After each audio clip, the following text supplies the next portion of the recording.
Dan yang lebih mengerikan, tadi saat eksekusi kan dilihat bahwa bejana-bejana itu dibawa keluar ya.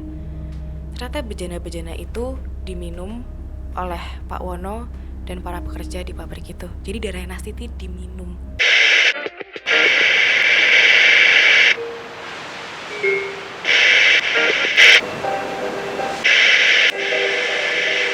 Karena mereka datang ketika lampu dimatikan. Halo semuanya, salam rahayu, rahayu, rahayu. Selamat datang di Kelam, karena mereka datang ketika lampu dimatikan.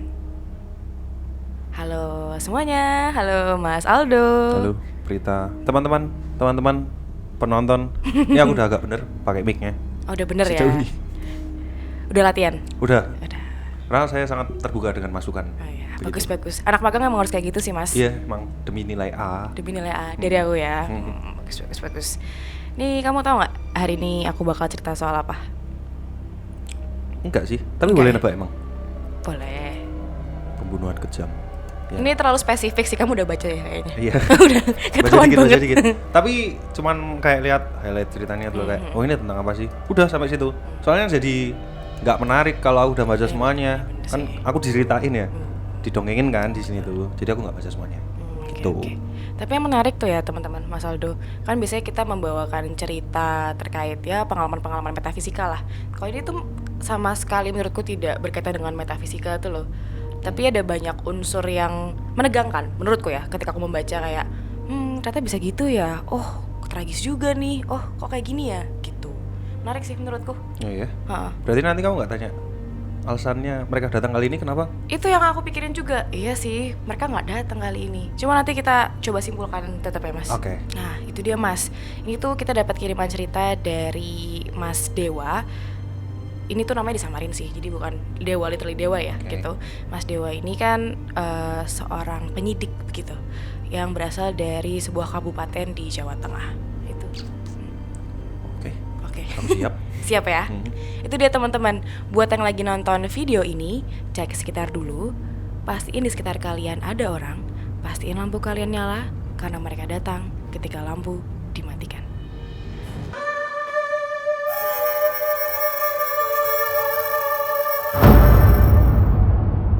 Jadi ini tuh menceritakan salah satu kasus yang pernah ditanganin oleh Mas Dewa. Mas Dewa ini kan berprofesi sebagai salah satu penyidik di kabupaten kecil di daerah Jawa Tengah katanya. Nah, biasanya tuh kasus-kasus di sana tuh seputar bunuh diri, terus ada pencurian, dan sedikit aja yang soal pembunuhan gitu. Dan selama dia bekerja berprofesi selama penyidik itu selama 10 tahun terakhir, kasus-kasus yang ditangani itu tuh relatif mudah gitu loh Mas. Sampai akhirnya dia pernah tuh ngebatin katanya. Salah sih sebenarnya ini. Dia batin, wah asyik nih kalau misalnya ada kasus yang agak lebih rumit nih gitu kan. Ya biar lebih menantang lah. Dan kejadian beneran. Jadi pada tahun 2017 katanya ada penemuan mayat di bantaran sungai di daerah sana gitu. Nah, pas ditemukan ini, Mas Dewa sempat mikir kalau ini tuh adalah kasus tenggelam. Tapi dari anak buahnya, Mas Dewa ini tahu kalau mayatnya ini dalam keadaan kering. Jadi kemungkinan besar itu ditinggalkan di sana oleh seseorang. Berarti kan asumsi pertama adalah pembunuhan gitu. Dan yang pertama menemukan itu adalah warga. Jadi kan warga tuh ngelihat si perempuan ini. Jadi memang mayatnya ini adalah seorang perempuan yang setelah diidentifikasi sekitar umur 25 tahun. Warga ini kan mikir kalau itu adalah seorang perempuan yang ketiduran di dekat sungai, di bantaran sungai. Dicoba dibangunin dong Mas, dicoba dibangunin, tapi no respon gitu. Dicoba dibangunin, terus akhirnya diliatin tuh. Wah kok wajahnya udah pucat gitu. Wajahnya udah pucat, dan mereka akhirnya baru sadar bahwa itu tuh mayat gitu. Maksudnya sudah tidak bernafas kan. Nah dari situ kan akhirnya menghubungi ke kepolisian. Di situ akhirnya Mas Dewa kan singkat cerita ke bagian forensik ya gitu. Ketika Mas Dewa ini mengecek si mayat perempuan ini, diketahui bahwa anggota tubuhnya itu lengkap, pakaian juga masih lengkap, terus Ya pokoknya aksesoris dan semua itu masih lengkap gitu.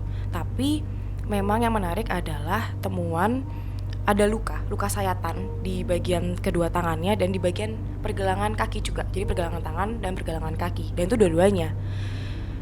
Dan yang menarik lagi adalah katanya itu darahnya hampir terkuras habis gitu. Bingung dong Mas Dewa ini. Dia bertanya-tanya lah, ini pembunuh macam apa sih kok sampai menguras darah korbannya gitu. Maksudnya kenapa? Intensinya apa? Motifnya apa gitu. Kalau ini pencurian kan ya nggak mungkin ya, karena tadi ditemukan bahwa aksesorisnya dan barang-barang berharga itu masih lengkap gitu. Jadi memang asumsinya Mas Dewa dari kasus-kasus yang udah pernah ditanganin ini adalah pembunuhan.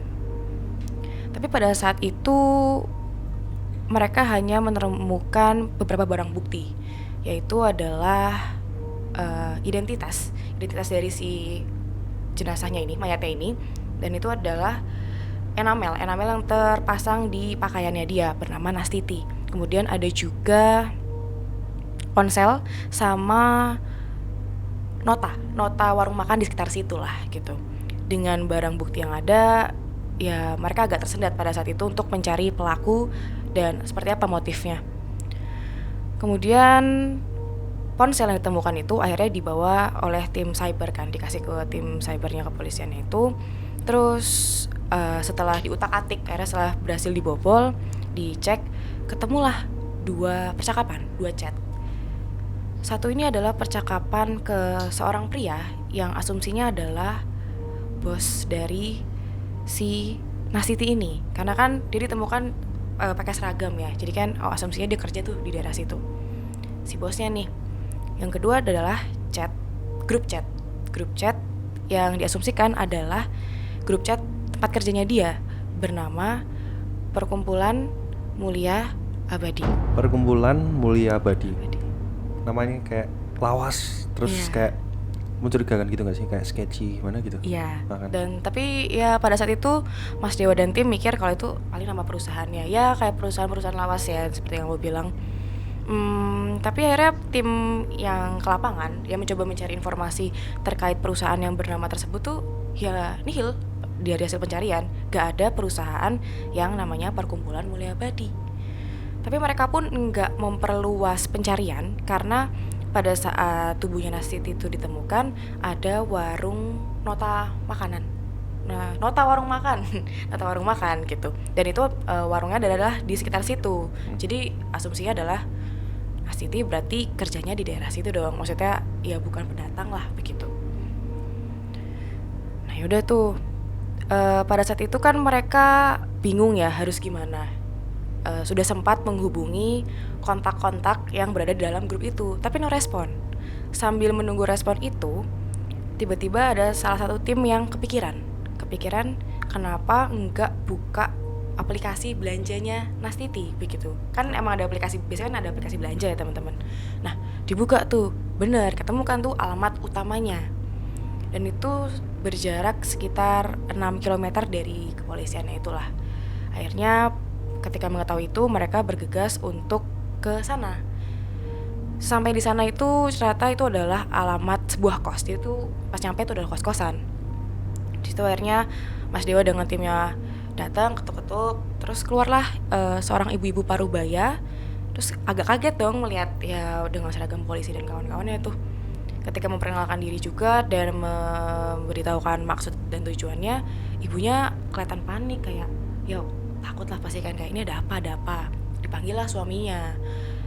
Akhirnya mereka ditenangkan lah sama Mas Dewa ini kayak, yaudah ini ngomong baik-baik. Terus Mas Dewa kan menjelaskan bahwa mereka mencari informasi terkait Nastiti. Jadi di awal tuh belum dijelaskan bahwa Nastiti itu sudah meninggal. Mungkin biar nggak menimbulkan kericuhan juga ya gitu kan. Terus kedua orang ini, kedua bapak dan ibu ini akhirnya menjelaskan bahwa oh ya memang ada salah satu anak kos yang bernama Nastiti begitu. Dan Nastiti ini tuh baru pindah ke kos itu sekitar 2 bulan yang lalu, dan bercerita bahwa Nastiti itu asalnya sebenarnya dari daerah Jawa Timur, dan Nastiti itu kesana karena ada panggilan pekerjaan. Tapi selebihnya si bapak ibu kosnya tuh udah nggak tahu tuh informasi soal Nastiti. Perantau berarti kan? Iya, perantau. Nah, Terus diarahkan untuk mencoba mencari tahu lewat anak-anak kosnya. Siapa tahu ada yang lebih kenal sama Nastitinya lah. Dari 5 anak kos yang ada, itu cuman ada 2 anak kos yang bisa memberikan informasi lebih lanjut. Jadi mungkin emang yang paling sering interaksi sama Nastiti kan. Menurut penuturan mereka ya, Nastiti tuh katanya adalah seorang yang ceria, baik. Terus katanya meskipun cukup polos menurut mereka ya, meskipun polos, tapi tuh Nastiti punya ambisi dan tekad yang kuat. Dia ingin mencapai goals gitu loh. Dan itu sering diomongin sama teman-temannya ini. Goalsnya itu adalah dengan menikah dan memiliki penghasilan yang layak gitu. 2 goals itu kan, itu sering diomongin sama teman-temannya. Perantau, pengen kaya, dari daerah kan. Ini udah agak sketchy loh, kayak kebanyakan cerita ditawarin pekerjaan, terus tiba-tiba entah hilang, entah malah dijual. Cuman coba lanjut dulu. Ini udah mulai mencurigakan soalnya menurutku. Menurutmu udah mencurigakan ya? Oke, mungkin aku terlalu positive thinking kali ya. Bisa jadi. Nah, terus teman-temannya itu cerita juga kalau Nastiti tuh sebenarnya sebatang kara. Jadi dia udah nggak punya orang tua, udah nggak punya saudara, dan emang gak ada keluarga. Jadi dia kesana ketika merantau ini dia benar-benar sendirian. Dan memang ada kenalan yang ngajak dia untuk kerja di situ dengan katanya penghasilan yang layak lah gitu. Karena Nastiti perlu uang juga ya, jadi akhirnya dia segera ke sana dan senang dong kerja di sana di pabrik tekstil katanya. Dan pabrik tekstilnya itu kurang lebih 15 menit dari kosnya Nastiti itu. Nah, ya setelah mendapat informasi yang cukup ya pada saat itu, Mas Dewa akhirnya menginformasikan bahwa sebenarnya Nastiti itu sudah meninggal. Terus diceritakan kronologinya dan tentu teman-temannya kaget dong. Nah, terus akhirnya Mas Dewa dan tim memutuskan untuk pulang ya. Tapi sebelumnya mereka minta nomor telepon dari teman-temannya untuk penyelidikan lebih lanjut gitu. Nah, ketika pulang itu Mas Dewa sempat kepikiran gitu untuk mampir ke pabrik tekstilnya ini gitu. Jadi yang lain udah pada pulang, Mas Dewa kepikiran tuh, kayaknya mampir sih gitu. Udah tuh, beneran dia mampir, tapi dia nepi di seberang pabrik tekstilnya. Katanya tuh pabrik tekstilnya ini udah beroperasi selama 2 tahun. Dan selama 2 tahun itu tuh gak ada aktivitas yang mencurigakan tuh loh Mas. Jadi ya udah, warga menganggapnya biasa aja. Namun yang menarik memang tidak ada papan nama gitu. Jadi ya udah bangunannya seperti pabrik pada umumnya, tapi memang tidak ada papan nama yang memperkenalkan nama perusahaannya gitu. Nah, yaudah nih, si Dewa ini kan tadi nepi terus coba melihat lah, mau observe dari luar. Di situ dia lihat banyak pekerja yang sedang menunggu jemputan. Jadi kayak emang posisi pulang kerja juga, jam-jam pulang kerja. Dia tuh melihat sesuatu yang aneh. Setiap satu orang dijemput, sebelum akhirnya pulang, yang pulang duluan ini tuh akan berpamitan dengan cara menempelkan keningnya ke orang yang di sampingnya begitu. Jadi ke para pekerja yang lain. Begitu terus sampai yang paling terakhir pulang itu akan menempelkan keningnya ke salah satu orang lagi. Itu tuh seorang pria, badannya tegap, bajunya rapi. Jadi pakaiannya beda, paling beda. Dan menurut Dewa ini tuh adalah bosnya kemungkinan besar. Nah, di situ kan melihat itu ya, Dewa tuh udah keingintahuannya sudah memuncak, udah pengen turun dan pengen langsung tanya gitu. Tapi dia sadar bahwa dia tuh masih belum punya surat untuk geledah. Jadi otomatis, udahlah, gak usah dan emang gak bisa, nanti takutnya ada huru hara kan. Akhirnya keesokan paginya dia minta tuh surat untuk menggeledah tempat tersebut. Sambil nunggu surat, dia juga ngecek hasil otopsi. Tapi katanya hasil otopsi dari Nastiti itu baru keluar jam 9. Jadi suruh nunggu lah. Sambil nunggu itu semua, akhirnya dapat tuh hasilnya. Dari hasil otopsi itu organ-organ dalamnya Nastiti tuh aman, utuh, tidak ada masalah. Balik lagi seperti sebelumnya, ada trauma, tapi di bagian pergelangan tangan dan pergelangan kaki, sayatan dalam tadi tuh loh Mas. Hanya itu aja, diketemukan itu aja. Oke, ini udah sedikit menepis asumsiku ya, yang human trafficking. Siapa tahu ada organ dalam yang dijual ya kan. Misalnya itu motif yang sangat lazim, umum terjadi di pekerja-pekerja yang dari daerah. Ya, terus ya ada iming-iming apa gitu. Tapi ini kan ternyata aman tuh gitu. Cuman yang menjadi pertanyaan kenapa ada sayatan itu tadi kan? Psikopat. Bisa jadi ya kalau dibunuhnya dengan cara seperti itu. Ada banyak asumsi sebenarnya. Lalu temuan yang menarik lagi adalah ditemukan zat obat pereda nyeri. Nah, jadi pertanyaan dong, obat pereda nyeri ini tuh katanya dalam dosis yang cukup tinggi. Harusnya dalam kasus-kasus pembunuhan biasanya tuh orang yang membunuh itu akan memberikan obat bius ataupun bahkan obat tidur gitu loh. Jadi sampai ya maksudnya biar si korbannya itu tuh nggak bisa ngapa-ngapain lagi dong. Tapi anehnya tuh malah ditemukan obat pereda nyeri dalam tubuhnya Nastiti. Jadi pertanyaan dong, lah kenapa kok bisa gitu? Motifnya tuh apa? Intensi si pembunuhnya ini tuh apa? Dan situ Dewa masih belum bisa ya menegakkan gitu loh, ini ada apa dan bagaimana. Oh sih, sebenarnya dari hasil otopsi ya, maksudnya ditemukan obat pereda nyeri itu menurutku juga absurd ya. Tapi kayak bisa kegunaannya bisa mirip sama yang kayak obat bius dan obat tidur itu sih. Cuman kayak aku masih abu-abu banget nih, obat pereda nyeri buat apa? Apakah dia memang sengaja disiksa selama-lamanya sampai akhirnya nggak kuat atau gimana? Oh ya sih, benar juga. Maksudnya kan kadang ada pembunuhan yang memang korbannya dibiarkan semi-semi sadar supaya bisa ngerasain sakitnya kan. Gak ada yang tahu juga sih. Kayak itu maksudku. Nah, ini nih. Ya habis itu dengan hasil otopsi yang keluar, terus surat izinnya kan juga udah ada tuh. Akhirnya si Mas Dewa ini kayak langsung, udahlah ayo kita langsung geledah tempatnya aja. Mari kita ke pabrik tekstilnya itu. Akhirnya ada dibagi dua tim. Satu itu tim A itu yang stay di kantor untuk interogasi teman-temannya Nastiti dari kosan, sama tim B yang langsung muncul ke lapangan. Yang di situ adalah Mas Dewanya juga. Ada 5 orang yang ke sana. Sampai di sana itu mereka disambut oleh 2 satpam. Dan akhirnya ada satu nih yang nganterin mereka ke dalam gitu. Jadi memang awalnya tuh satpamnya kelihatan kayak takut dan ragu ketika mereka memperkenalkan diri gitu dan kan masih Mas Dewa menjelaskan intensinya mereka, menunjukkan surat geledah dan kawan-kawan gitu ya. Dan pada akhirnya diantarkan tuh ke dalam pabriknya oleh satu satpam ini tadi. Pas masuk, mereka kan mau diantar ke lantai 2. Jalan tuh, tuk, kan lihat tuh pekerja pabriknya ya.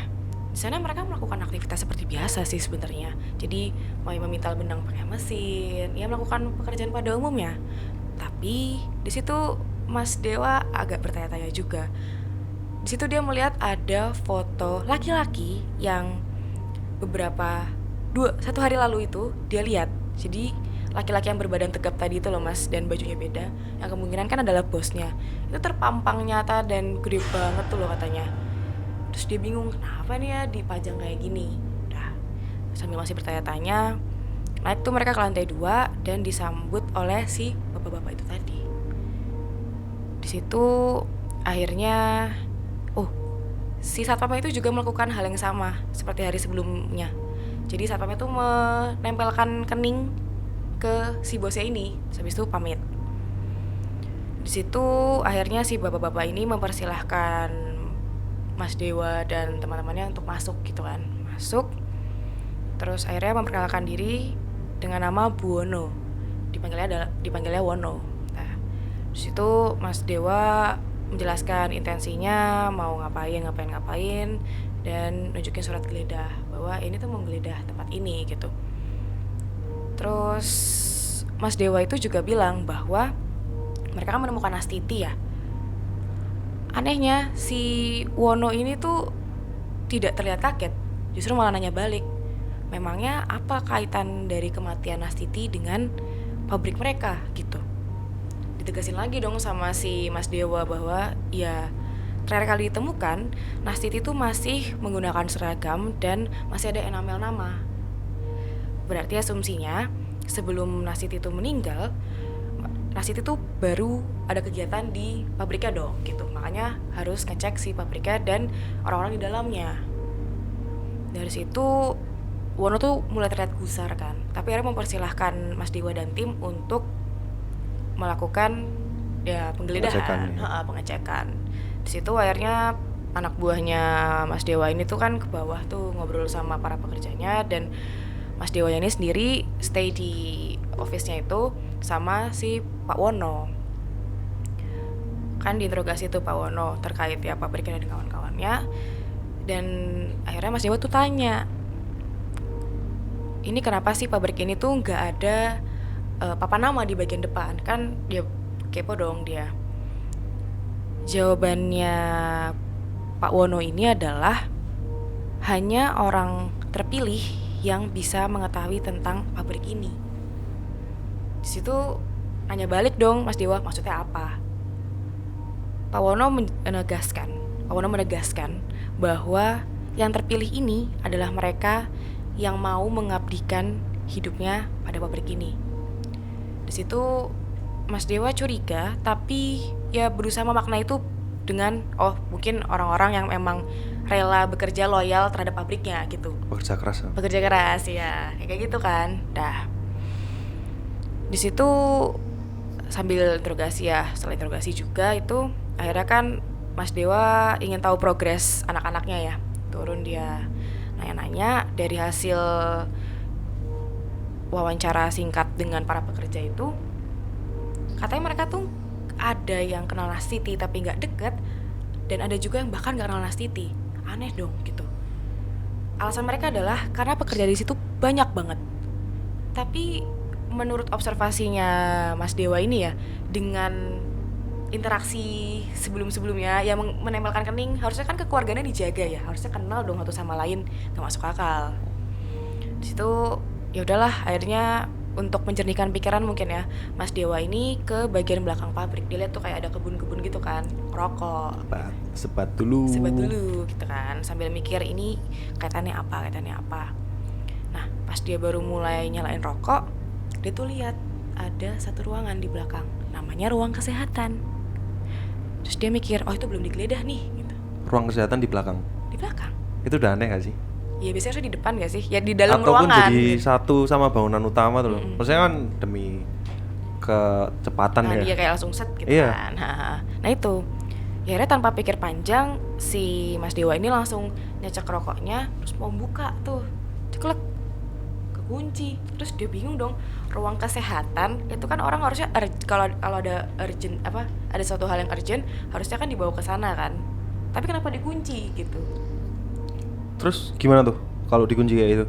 Nah, akhirnya tuh Mas Dewa ini kan nyari satpam di bagian depan dong gitu. Nyari ke depan, terus minta untuk dibukakan. Di situ akhirnya satpam yang sama yang tadi nganterin bersedia untuk nganterin Mas Dewa kan. Tapi sebelum cabut itu, satpamnya tuh kayak terdengar berusaha menenangkan teman-temannya, kayak udah nggak bakal ada apa-apa kok, nggak bakal ada apa-apa. Ya kayak gitulah mungkin ya. Terus dianterin. Pas sampai depan pintu itu langsung dibukain. Terus katanya tuh muka satpamnya terlihat kayak takut gitu loh, kayak takut. Tiba-tiba dia buka omongan. Enggak jadi buka pintu nih, buka omongan malahan. Buka omongan. Dia buka omongan. Di situ satpamnya tiba-tiba ngomong kalau ternyata dia lah yang membuang Nastiti ke bantaran sungai. Tiba-tiba tuh belum dilanjutin sama Mas Dewa, jadi Mas Dewa tuh belum nanya. Akhirnya dia nambahin, saya bersyukur banget Bapak akhirnya bisa ke sini gitu. Dia bilang bahwa dia memang sengaja meletakkan mayat Nastiti itu di sana supaya bisa ditemukan. Jadi kedatangan polisi-polisi ini malah diharapkan oleh satpamnya. Bingung dong. Terus Mas Dewa tanya, jadi kamu yang bunuh si Nastiti? Satpamnya jawab, enggak, bukan hanya saya, tapi semua orang di sini punya andil dalam kematian Nastiti. Di situ akhirnya Mas Dewa dapat jawaban bahwa ternyata mereka semua ini tergabung dalam suatu kumpulan yang mana adalah sekte, di mana mereka harus menumbalkan diri mereka untuk mencapai goalsnya itulah. Iming-imingnya mereka itu memang uang, terus ya goals-goalsnya tercapai itu tadi gitu. Berarti sebenarnya Nastiti ini nggak dibunuh gitu kan? Iya memang. Jadi menurut penuturan satpamnya ini, Nastiti itu memang menyerahkan dirinya. Maksudnya memang mengorbankan dirinya untuk mendapatkan apa yang dia inginkan. Mungkin ya yang tadi udah disebut teman-temannya itu ya, kan dia pengen menikah dan hidup layak gitu. Dan mereka ini semua diancam. Mereka tuh semua diancam sama si bosnya ini. Ancamannya adalah kalau praktik mereka ini diketahui atau dibeberkan, atau dari antara mereka semua itu ada yang keluar atau mengundurkan diri, keluarga terdekat mereka itu akan dibunuh, jadi akan disakiti. Otomatis mereka harus menjaga rahasia dan ya praktik sektenya mereka ini baik-baik dong. Dan ya usut punya usut, Tera si satpamnya ini tuh nggak kuat menanggung itu semua, dan emang sengaja untuk ya membiarkan supaya ini semua kebongkar gitu. Emang sengaja banget kan tuh. Ya udah mengetahui itu, akhirnya si Mas Dewa ini langsung menghubungi anak buahnya yang di luar, terus anak-anak buah yang di sana langsung diarahkan untuk meringkus si Wono gitu. Dari situ akhirnya Wono juga dibawa ke kantor polisi gitu. Berarti yang Pak Wono itu diringkus dulu. Terus yang ruang kesehatannya itu gimana? Nah ini dia, sebelum kan akhirnya dibawa Pak Wononya, tapi ruang kesehatannya juga akhirnya dibuka tuh kan, karena kan mau tahu isinya apa. Pas dibuka, itu tuh isinya bukan alat-alat medis tuh loh, yang ya seperti pada umumnya ruang kesehatan, tapi di situ ditemukan meja kayu panjang, terus di situ ada bejana kuningan, dan bau ruangannya tuh amis banget, amis darah, dan ada campur-campur bau karbol gitu. Sama ditemukan ada berbagai macam jenis pisau, yang mana ternyata itu adalah tempat untuk mengeksekusi. Jadi itu adalah tempat untuk mengeksekusi si Nastiti. Di situ kan ada rekaman CCTV juga ya. Akhirnya rekamannya diambil, terus akhirnya dijadikan barang bukti. Sebelum akhirnya Mas Dewa ini mau interogasi Pak Wono, itu kan dia ngecek CCTV-nya ya. Kagetlah dia sama timnya. Di situ dia ngelihat bagaimana Nastiti itu dieksekusi. Jadi Nastiti dibaringkan di atas meja, di atas meja kayunya itu, tempat tidur kayunya itu. Kemudian Nastiti kayak dibentangkan gitulah mas, dibentangkan. Bejana-bejana itu tadi diletakkan masing-masing di tangan kanan, tangan kiri, kaki kanan, kaki kirinya Nastiti. Jadi sejajar, lurus gitu. Kemudian Wono melanjutkan dengan menyayat tangan kanan, tangan kiri, kaki kanan, kaki kirinya si Nastiti itu. Darahnya mengalir. Kemudian setelah penuh, akhirnya bejananya dibawa keluar. Di situ Nastiti bukannya ketakutan ataupun kesakitan, dia malah terlihat sangat bahagia gitu loh. Terlihat menikmati itu sampai akhirnya Nastiti meninggal. Setelah Nastiti lemas dan meninggal, akhirnya tubuhnya dibopong oleh kedua satpam yang menjaga tadi. Dibawa keluar dengan asumsi berarti dibawa ke bantaran sungai itu tadi kan. Ya melihat itu semua kan, wah ngeri banget ya mas. Diinterogasi tuh ada si Pak Wononya. Akhirnya setelah ditanyain itu kayak, ternyata kamu yang bunuh segala macam. Pokoknya udah ada banyak barang bukti kan. Di situ Pak Wono yang awalnya terlihat ramah-ramah, mencurigakan ya, tiba-tiba ngomong, Tuhan tunjukkan mujizatmu, Tuhan tunjukkan keajaibanmu, Tuhan selamatkan aku dari para pembelot ini, Tuhan tolong, kayak gitu. Out of nowhere ngomong kayak gitu kan ke Mas Dewa. Terus akhirnya setelah didesak dan ya dicoba cari tahu lah sebenarnya ada apa, ternyata Pak Wono ini memang sengaja bikin sekte ini. Menurut bagian psikologi ya, jadi dari kan memang melibatkan psikolog juga untuk mengetahui si asesmen tersangka. Pak Wono ini ternyata punya ambisi yang kuat untuk menjadi seseorang yang penting, dan ternyata dia mengalami delusi. Oke. Nah, dia merasa bahwa dirinya the chosen one gitu. Dia mendengar suara-suara juga kayak bahwa dia tuh adalah orang yang terpilih, dia tuh orang yang penting, dan dia tuh harus membuat suatu perkumpulan untuk memuja tuannya ini gitu. Ya dengan ditambah dengan ambisi dia yang kuat jadi orang penting, dia pastinya menikmati itu dong, menikmati itu. Dia jadi pimpinan, dia memberikan aturan-aturan yang keji, dia sangat menikmati itu dan merasa dirinya sangat-sangat penting. Dan targetnya dia adalah orang-orang yang sangat butuh secara ekonomi gitu. Jadi orang-orang yang keadaan ekonominya buruk dan sangat memerlukan pekerjaan. Itu sasaran dia tuh adalah itu.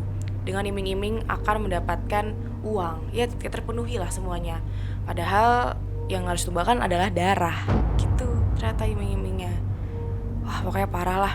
Parah banget sih. Iya kan? Parah banget. Dan yang lebih mengerikan, tadi saat eksekusi kan dilihat bahwa bejana-bejana itu dibawa keluar ya. Ternyata bejana-bejana itu diminum oleh Pak Wono dan para pekerja di pabrik itu. Jadi darah Nastiti diminum dengan dalih, yaitu dengan dalih untuk mendapatkan uang, terus keinginan terkabul, mencari kebahagiaan tuh loh mereka. Wah, udah akhirnya ya dengan pengakuan Pak Wono juga, barang bukti semua udah lengkap. Akhirnya Pak Wono dan satpamnya itu dimasukin ke penjara gitu. Dari situ juga diketahui bahwa ini kan perusahaannya udah beroperasi selama 2 tahun ya. Jadi pastinya udah ada korban-korban sebelumnya dong. Karena ternyata tuh mereka setiap 6 bulan itu selalu memberikan korban. Jadi memberikan tumbal tuh loh.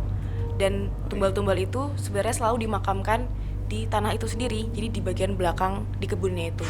Jadi emang cuma si Nastiti itu aja sebagai korban kelima harusnya. Korban kelima itu ditaruh di bantaran karena biar diungkap kan. Tapi keempat yang lainnya itu memang ada di kebun belakang pabrik tekstil itu. Berarti harusnya deket sama ruang kesehatannya itu kan? Iya. Ini udah kan setelah Pak Wono dan satpam-satpamnya ini di penjara, terus kan memang mereka ke pabrik tekstil berusaha gali dan memang bener aja ditemukan mayat-mayat yang sudah mengalami pembusukan. Jadi kayak tengkorak-tengkoraknya udah mulai kelihatan gitu. Itu udah bukan pembusukan sih, emang udah kelar tuh di komposisinya. Ya, makanya kan. Nah, kayak gitu. Tapi ini emang akhirnya Mas Dewa tidak mengungkap kasus ini ke publik gitu, untuk ya menjaga ketenangan daerah sana. Karena kan katanya ini emang daerah yang kabupaten di Jawa Tengah ya. Mungkin dengan kasus sebesar ini tuh wah bisa kacau banget kan, ada huru-hara. Jadi akhirnya Mas Dewa ini menceritakan ke kita. Begitu. Itu dia Mas cerita kedatangan mereka hari ini. Kacau sih kalau ini.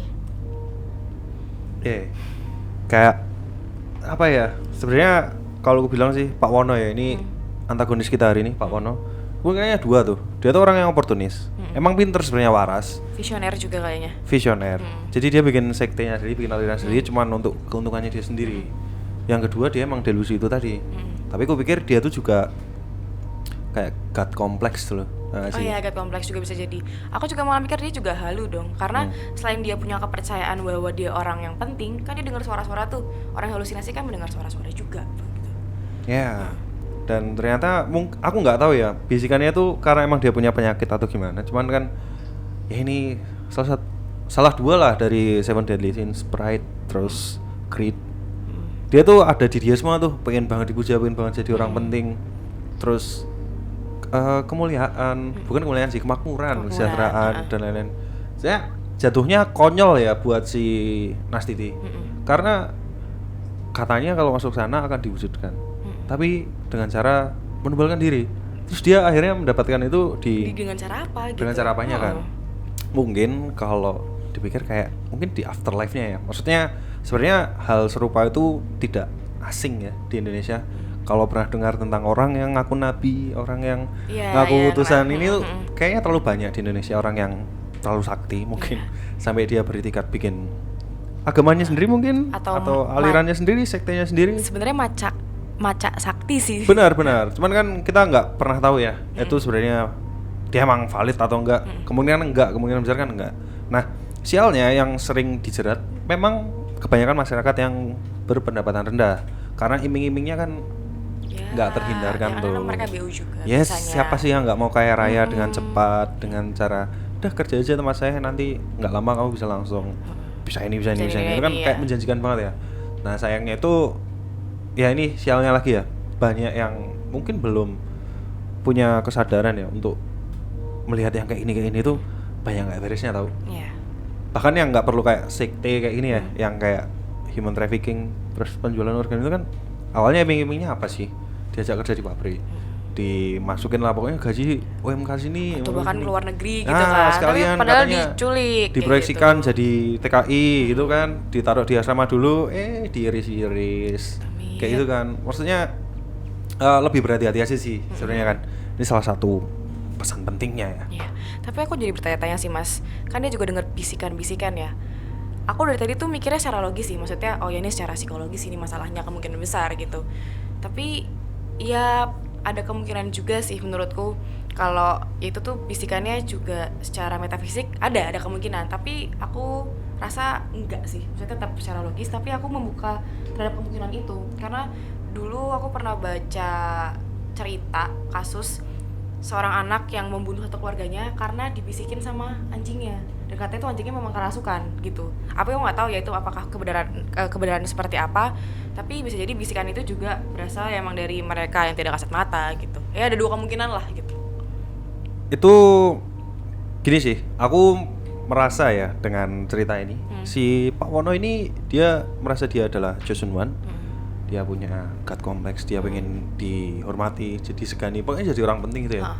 Aku ngerasa kayak pada satu titik dia tuh mencetuskan tuh dalam pikirannya, hasil dari bisikan-bisikan itu ya, masa iya sih jadi seorang yang dipentingkan tapi nggak ada suatu tata cara ritus peribadatannya tuh loh. Ini mungkin cuman akal-akalannya dia ya, ngiris-ngiris orang di bagian pergelangan tangan dan kaki. Cuman kan buat dia ada mungkin satu sosok yang memang ada kaitannya sama dia. Cuman kita nggak bisa menebak ya sebenarnya sosoknya itu siapa. Terus apakah memang benar dengan cara seperti ini penyembahannya? Kan itu jadi masalah di Pak Wononya sih. Maksudnya kita nggak tahu ya secara metafisiknya dia itu sebenarnya dengar apa. Mungkin dia memang mengikat diri karena kan ini loh buat perusahaan tekstil baru 2 tahun tapi udah punya bangunan. Berarti kenceng banget. Berarti kenceng. Berarti dia juga maksudnya berada tuh loh untuk bisa membangun itu semua sendiri awalnya. Atau memang dia itu menggunakan lelaku lain. Oh, tapi Pesugihan akhirnya misalnya. dikamufasakan begini gitu. Mungkin bisa jadi. Ini kan ya siapa tahu kan. Nggak ada yang tahu Karena juga. buatku 2 tahun kecuali kamu anak orang kaya maksimal gitu ya. Kayaknya pabrik tekstil belum punya pabrik gitu loh, maksudnya belum punya bangunan yang besar tuh loh. Dengan katanya anggotanya banyak kan. Anggotanya banyak. Pun turnover rate-nya tinggi kan, pada mati, rekrut lagi gitu Ya, kan. turnover yang ngeri sih kalau ini. Tapi dari cerita hari ini ya Mas, kan biasanya kita akan ngomongin mereka datang karena apa. Yang aku highlight kali ini tuh hal-hal buruk tidak datang dari mereka yang tidak kasat mata, tapi bahkan dari dalam diri manusia gitu loh. Maksudnya manusia bisa sekeji itu gitu, bahkan mungkin lebih setan lah kalau bisa aku bilang, dan sengeri itu. Jadi sama yang nggak kelihatan hati-hati, sama manusia pun juga hati-hati karena manusia sangat tidak ketebak juga sama kayak setan menurutku gitu. Menurutmu gimana? Valid ya. Jadi harus berhati-hati selalu teman-teman ya. Buat teman-teman juga hati-hati kalau ada kenalan baru gitu, tiba-tiba ngajak proyekan apa ya, coba dicek latar belakangnya lah pokoknya. Pengguna dating apps dan lain-lain. Iya. Itu belum lama tuh banyak berita perkenalan di dating apps terus berakhir di ya berhati-hati teman-teman dimanapun kalian berada dan ketika berkenalan sama orang baru gitu.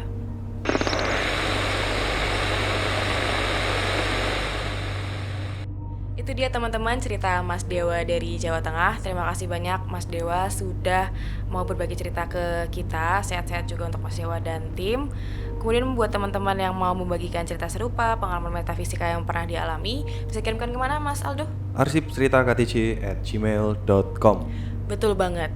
Buat teman-teman yang mau berbagi cerita, jangan lupa dikirimkan ke sana karena untuk cerita yang menarik akan kami bacakan dan kami angkat di platform-platform KTJ yang lainnya. Itu aja untuk cerita hari ini. Sampai jumpa di episode kelam selanjutnya. Karena mereka datang ketika lampu dimatikan.